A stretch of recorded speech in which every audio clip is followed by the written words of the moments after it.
The National Electrical Code, or NEC, provides specific requirements for the installation of electrical conduits containing different types of conductors.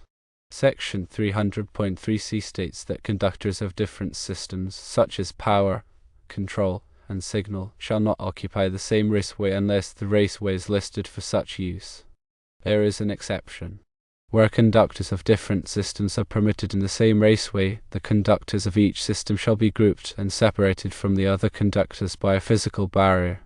Separating different types of conductors in different conduits is important for several reasons.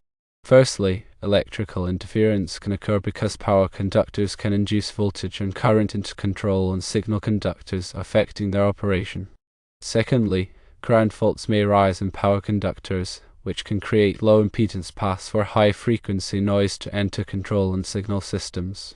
Thirdly, safety concerns exist as mixing different types of conductors can make it difficult to identify and isolate faults, potentially creating safety hazards. Although it may be a common practice for some to run all conductors in the same conduit, it is not in compliance with the NEC. The NEC serves as the minimum safety standard for electrical installations and must be adhered to for safety and proper operation. Installing electrical conduits in violation of the NEC can have serious consequences.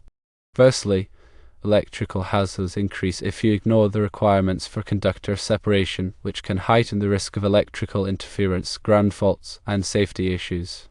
Secondly, inspection failures are possible if electrical installations do not meet code requirements, which may result in project delays and additional costs. Thirdly, legal liability may arise if an accident or injury occurs due to a non-compliant electrical installation. The responsible parties can be held legally liable. Therefore, it is essential to comply with the NEC requirement of separating power, control, and signal conductors in different conduits or using a conduit listed for mixed-use applications. Failing to do so can compromise safety, functionality, and code compliance.